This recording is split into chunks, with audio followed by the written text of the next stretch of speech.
এটা কি আপনারা বাসা নাকি?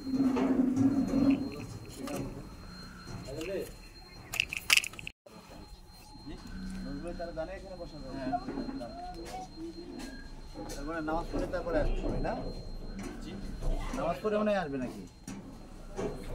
আমাদের লেট হচ্ছে এগুলো ওই যে কথা বলছিলেন তো যে খাবার তো বলছিস না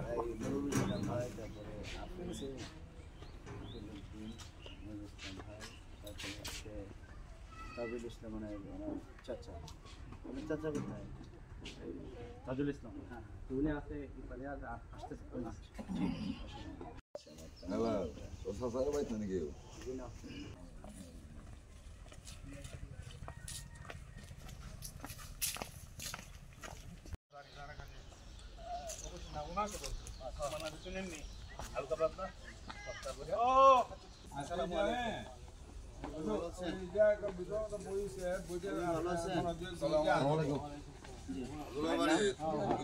দুলাল ভাই, হ্যাঁ বেলাল ভাই, হ্যাঁ দুলাল ভাই না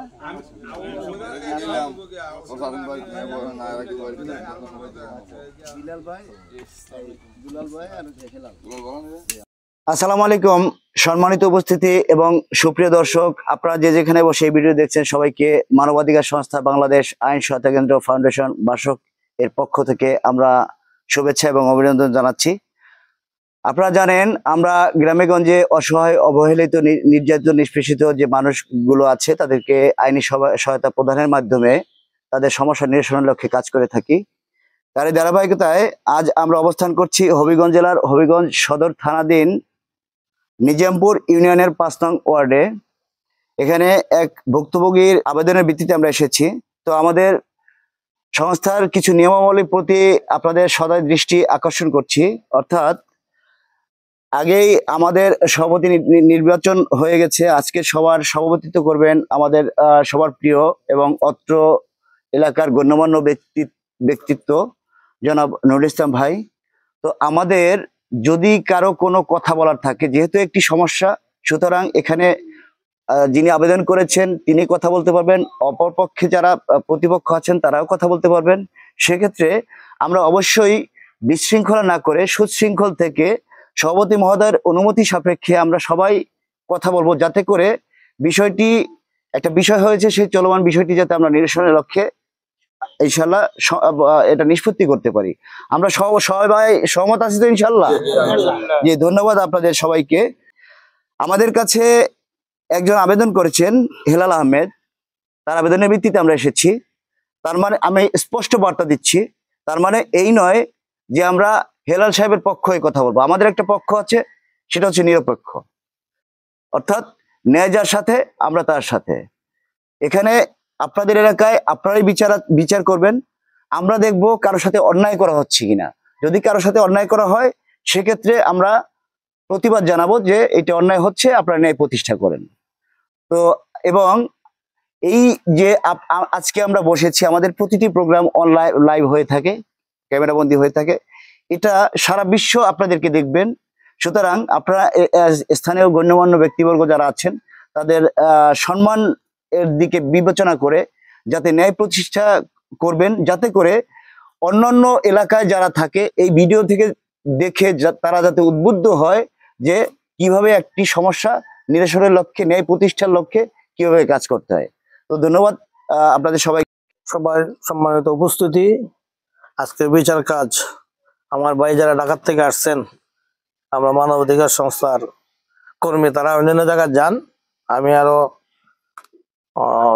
35 বছর আগে একটা ওই মহিলার এটা বাড়ি হইল নন্দনপুর, এটা নিরসনের জন্য মানবাধিকার শরণাপন্ন হয়েছিলাম। ইনশাল্লাহ এটা সুস্থভাবে এটা সমাধান হয়েছে, আর আমি আশা করবো এটা যাতে সুস্থভাবে সমাধান হয় এই লক্ষ্যে এখন বিচারের কার্যক্রম চলুক।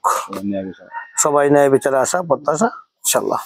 আমরা ওখানে যারা আছে সকলে করবা, তার কথা চলাকালীন কোনো কথাবার্তা কেউ তবে ধন্যবাদ। হোক আর আছে হোক এই কথাটা আপনি সকলের কাছে বিশেষ করে পক্ষদের কাছে বললাম আমরা যারা আছি আমরা সহযোগিতা করার লাগি তারা আসছেন এবং আমরা সকলে এখন রাইট জি ভাই সভাপতি থাকাকালীন আমি হবিগঞ্জ সদর থানা পুলিশ ফাউন্ডেশন বাসক বাংলাদেশ আইন সহায়তা মানবাধিকার সংস্থা।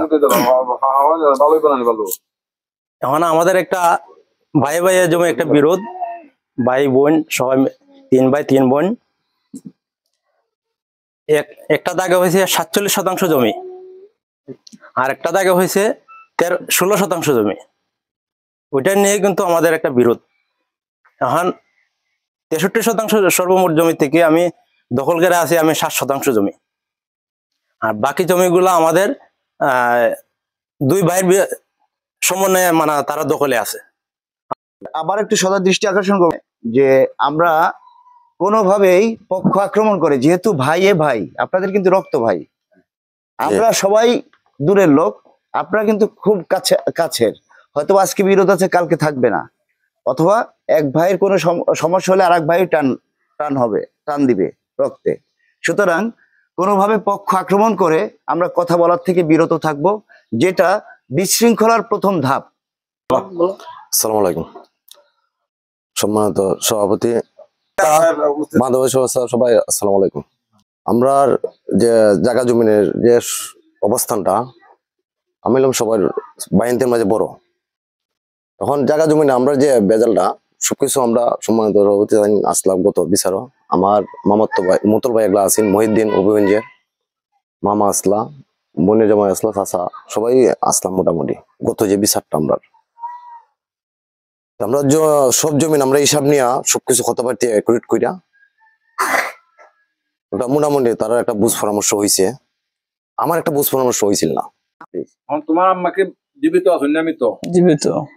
আমার ব্যক্তিগত মতে এই 54 শতকের মাঠ কখনো আসতে পারেন।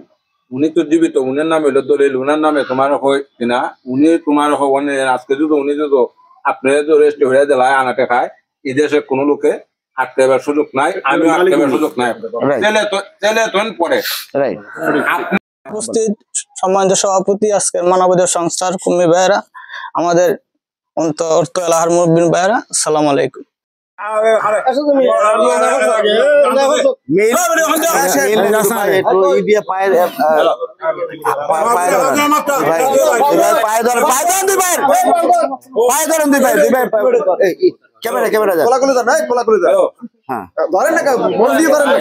তুই হাত দিয়া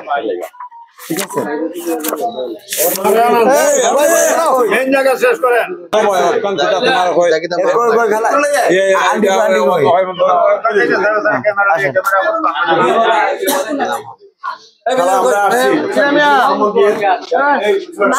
আমাদান আমরা না না না আপনার সন্তান, আপনার সন্তান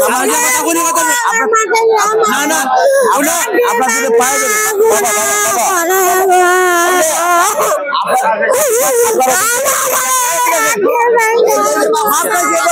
আপনি ধরেন পায়ে হাত দেন, এই পোলা শেষ হয়ে যাবে, নাহলে এই পোলা শেষ হয়ে যাবে। না না না না না আপনার মাথা হাত দেন, না না না না না না আন্টি আন্টি মাথা হাত দেন, আর এই করেন না বলে করছি না না না। আসসালামু আলাইকুম সম্মানিত উপস্থিতি এবং সুপ্রিয় দর্শক, আপনারা যে যেখানে বসে এই ভিডিও দেখছেন সবাইকে মানবাধিকার সংস্থা বাংলাদেশ আইন সহায়তা কেন্দ্র বাসক এর পক্ষ থেকে আমরা শুভেচ্ছা এবং অভিনন্দন জানাচ্ছি। প্রথমে আলহামদুলিল্লাহ, প্রথমেই আমি মহান আল্লাহর প্রতি শুকরিয়া আদায় করছি এই জন্য যে আজকেও স্থানীয় গণ্যমান্য ব্যক্তিবর্গ এবং অন্যান্য যারা সবাই আমরা উপস্থিত আছি, এর মাধ্যমে একটি মানবিক অধ্যায় নিষ্পত্তি হয়েছে। তো আজকের যে বিষয়টি ছিল, আমাদের দেখতে পাচ্ছেন 3 ভাই, 3 ভাইয়ের মধ্যে একটি জমি সংক্রান্ত বিরোধ ছিল এবং মায়ের সাথে কিছু দ্বন্দ্ব ছিল। তো এই বিষয়টি নিষ্পত্তির লক্ষ্যে সর্বাগ্রে যিনি ভূমিকা পালন করেছেন মেম্বার সাহেব আমাদের শফিক ভাই এবং আমাদের সম্মানিত সভাপতি মহোদয় নুরুল ইসলাম ভাই। তো এই মর্মে আজকে যে সিদ্ধান্ত গ্রহণ করা হয়েছে সেই লক্ষ্যে আমি সভাপতি মহোদয়কে অনুরোধ করব যে কি কি সিদ্ধান্ত গ্রহণ করা হয়েছে এবং সেটা আমরা আগামী কত তারিখে বাস্তবায়ন করতে যাচ্ছি সেটা একটু কাইন্ডলি বলবেন। আগামী আসসালামু আলাইকুম রহমতুল্লাহি ওয়া বারাকাতুহু। আমি ধন্যবাদ জানাই মানবাধিকার সংস্থা, তারা যে এত কষ্ট করে আমাদের এই পাড়া গায়ে আইয়া এই কষ্ট একটা বিরোধ নিষ্পত্তি করছেন এবং এরা তিনো ভাই আল্লাহ পাকের মেহেরবানিতে এরা পরস্পর সৌহার্দ্যপূর্ণ হয়েছে। এটা সামান্য ভুল বুঝাবুঝির কারণে এটা হয়েছে। এখন আমরা পুলিশ প্রশাসন এবং আমার ভাইরা যারা আইছেন তারা কষ্ট করে নিরসন করছেন, আমি আল্লাহর কাছে শুকরিয়া আদায় করি। এবং যেভাবে আমরা এই ইসলামী শরিয়া মোতাবেক আমরা এটা শেষ করবার উদ্যোগ নিয়েছি, আল্লাহ পাকে আমরা তৌফিক দান করতো। এবং আগামী শুক্রবার 20 তারিখ সকাল 10 ঘটিকায় এটা সম্পূর্ণ নাক যোগ করে সম্পূর্ণরূপে বিরোধ নিষ্পত্তি করবো ইনশাল্লাহ, আল্লাহ যদি আমরা তৌফিক দান করেন। সবাই শুভেচ্ছা। আসসালামু আলাইকুম রহমতুল্লাহি ওয়া বারাকাতুহু। জি ধন্যবাদ সম্মানিত সভাপতি মহোদয়। তো আপনারা জানেন যে আমরা রাষ্ট্রের সর্বোচ্চ মহলকে অবগত করে প্রতিটি প্রোগ্রাম করে থাকি, তারই ধারাবাহিকতায় আমরা কৃতজ্ঞতা পোষণ করছি মাননীয় প্রধান উপদেষ্টা মহোদয়ের প্রতি এবং স্বরাষ্ট্র উপদেষ্টা মহোদয় সহ অন্যান্য উপদেষ্টা মহোদয়গণের প্রতি। কৃতজ্ঞতা জানাচ্ছি হবিগঞ্জ জেলা ডিসি মহোদয়ের প্রতি, কৃতজ্ঞতা জানাচ্ছি হবিগঞ্জ জেলা পুলিশ সুপার মহোদয়ের প্রতি, কৃতজ্ঞতা জানাচ্ছি হবিগঞ্জ সদর থানা ওসি মহোদয়ের প্রতি, কৃতজ্ঞতা জানাচ্ছি আজকে আমাদের সাথে সুদীর্ঘ সময় একেবারে দেখতে পাচ্ছেন আপনারা সন্ধ্যা হয়ে যাচ্ছে, আমাদের সাথে ফরহাদ ভাই এএসআই ফরহাদ ভাইয়ের নেতৃত্বে টিম সহ থেকে যে আমাদেরকে সার্বিক সহযোগিতা করেছেন, সেজন্য আমরা তাদের কাছে আমাদের সংস্থার পক্ষ থেকে এবং আমাদের ব্যক্তিগত পক্ষ থেকে আমরা তাদের প্রতি কৃতজ্ঞতা পোষণ করছি। তো আপনারা জানেন যে আমরা সবাই জানি বাংলাদেশ পুলিশ আমাদের গর্ব, বাংলাদেশ পুলিশ আমাদের অহংকার এবং এই পুলিশের সহায়তায়, পুলিশ বাহিনীর সহায়তা নিয়ে আমরা বিভিন্ন প্রোগ্রামে বিভিন্ন সমস্যা সমাধান করতে সক্ষম হই। তারা সর্বাত্মক সহযোগিতা আমাদের করে থাকেন, এজন্য বাংলাদেশ পুলিশের প্রতি আমাদের সংস্থার পক্ষ থেকে আমরা কৃতজ্ঞতা জানাচ্ছি। এবং 20 তারিখে এটি বাস্তবায়ন করার লক্ষ্যে সভাপতি মহোদয় ইতিমধ্যে উল্লেখ করেছেন যে মাপজোপের মাধ্যমে নিষ্পত্তি করা হইবে। সেক্ষেত্রে আমি সভাপতি মহোদয়ের আবারও অনুমতি সাপেক্ষে তাদের উভয় পক্ষকে বলবো যে দুজন করে আমিন রাখার জন্য, যে আমিনরা মাপজোপ করে বিষয়টি যাতে সুন্দরভাবে নিষ্পত্তি করতে পারে, যাতে কারোর মধ্যে কোনো সন্দেহ কোনো কিছু না থাকে। তো উক্ত তারিখে এই মাপজোপের মাধ্যমে আজকে আংশিক সমাপ্তি হলো, উক্ত তারিখে মাপজোপের মাধ্যমে যাতে পূর্ণাঙ্গ নিষ্পত্তি বিষয়টি হয় এবং ভাইদের মধ্যে যাতে সৌহার্দ্যপূর্ণ একটা বা যে সম্পর্ক, সেই সম্পর্কের উন্নতি ঘটে, সেই লক্ষ্যে আপনাদের সবার কাছে আমরা দোয়া প্রার্থী। সে পর্যন্ত মহান আল্লাহ সবাই হিফাজত করুন। আসসালামু আলাইকুম। আমার ভাই দাওয়াত